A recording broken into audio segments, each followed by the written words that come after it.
亲爱的观众老爷们，大家好呀！今天继续为大家讲述新鲜出炉的末日惊悚悬疑韩剧《地狱公使》第5章。正片开始，那件事情过后，世界似乎翻开了新的篇章。韩国社会已经被教会接管，一伙教众在找一个叫姜俊元的人，结果只找到他的车。于志祭司成为了教会的代言人。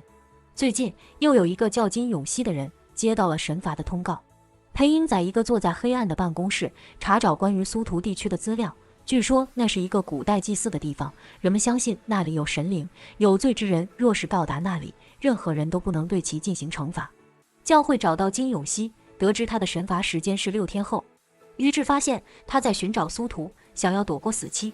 英仔和失踪的俊元关系不错，他觉得俊元的失踪一定和教会有关，就通过他主持的相关节目寻找接受采访的嘉宾，获取他的信息。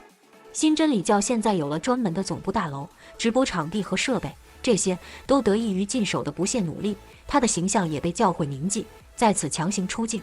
金永熙被带到这里来，等待死刑降临。长发会长一番叽里呱啦以后，天空一声巨响，黑猩猩闪亮登场。和之前不一样，黑猩猩有了新的招式和武器，会发动远程攻击了。不变的还是流程，一顿暴打，然后烧成焦炭。会长问收视率是多少，助理说出的数字令他非常满意。英仔找到社会系教授孔亨俊，他曾在节目中接受俊元的采访，说过教会的坏话。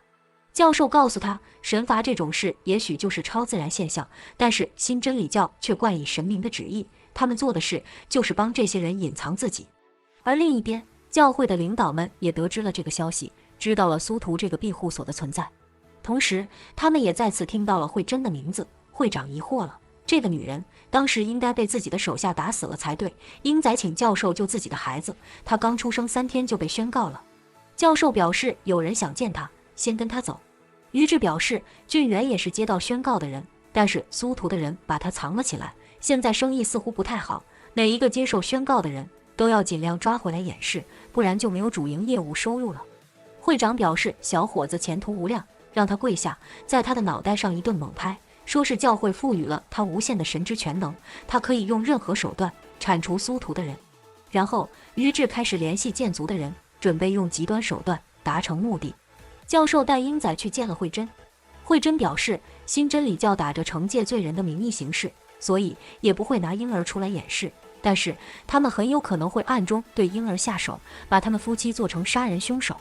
不过医院那边的事儿已经安排妥了，他会保护他的儿子，不用担心。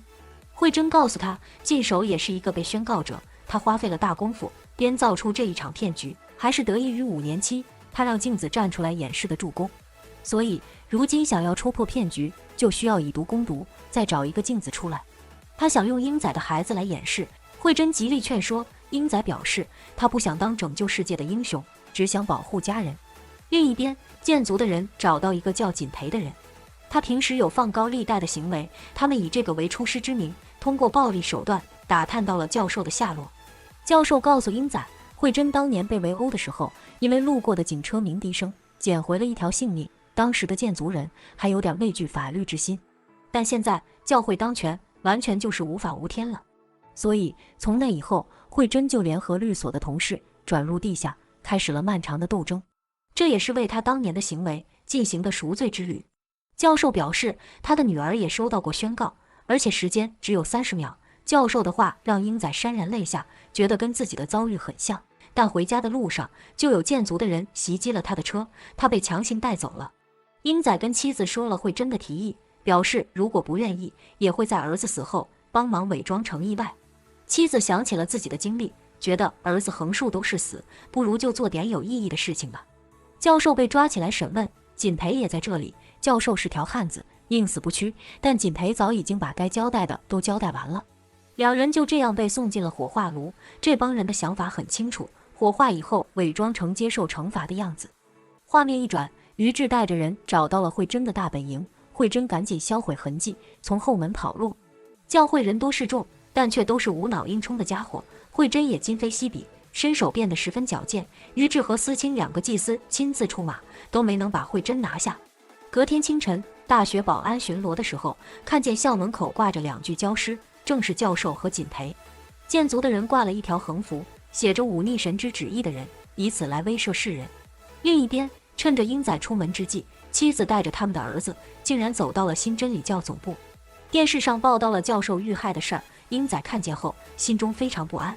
他发信息问妻子家里是否安全，妻子却表示他去了教会，想问清楚为什么他们的儿子也会接到宣告。英仔不淡定了，动身前往教会那边。于志接待了妻子，妻子给他看了儿子接到宣告的视频。他问于志，一个刚出生的孩子能有什么罪，为什么会被宣告？于志让他等等，表示要去查一下资料，看看是不是哪出错了。妻子看着英仔打来的电话，却选择了无视。于志赶紧召开会议，商量孩子的事儿咋办。像慧珍推测的那样，教会绝不允许这事曝光，他们要暗中处理掉孩子和所有知情人士。慧珍和英仔在教会楼下集合，因为教授的事儿，还聚集来了大批的记者。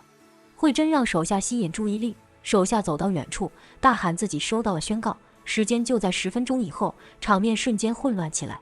一个女祭司把妻子的孩子抢走了，妻子这才反应过来自己被耍了。慧珍和英仔这时赶到现场，两边直接打成一团。这帮祭司没有一个能打的，都是战五渣。慧珍一根甩棍一打三，丝毫不虚。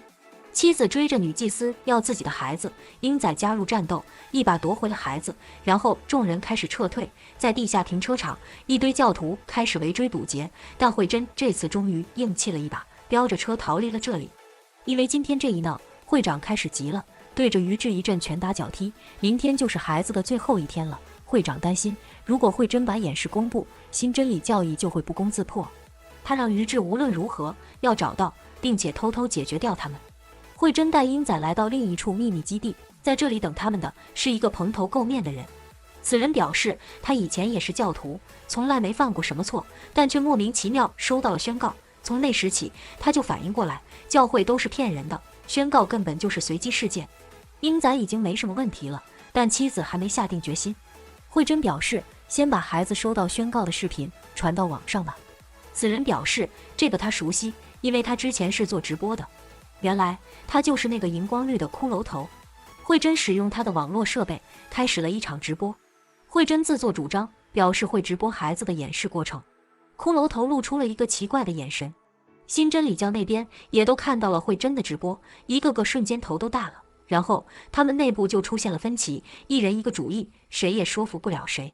会长先喝了口水压压惊，于志也闭上双眼，一言不发的他不知道在想些什么。最后一天，慧珍为英仔和妻子安排了后路，但这个妻子死死抱住孩子。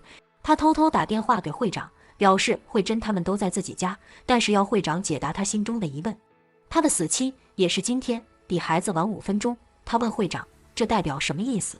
会长在女祭司的提醒下，开始忽悠骷髅头，表示他是救世主，因为孩子被选中是个错误，所以用他来弥补错误。他将是天选之人。骷髅头非常喜欢这一套说辞，瞬间傻笑起来，用手指天，但他并没有直接暴露自己的位置，而是把手机扔到了路边，让教会的人自己寻找。于志追踪定位，找到了他们的藏身之所。而骷髅头好像精神分裂一样，开始了杀戮行动。他想杀光所有人，为自己陪葬。他在楼下偷袭了英仔，又冲回家里和慧珍扭打在一起。妻子趁机逃跑，发现这里到处都是人，已经有种被围观的意思了。他总算是认清了形势，表示自己的孩子马上就要死了。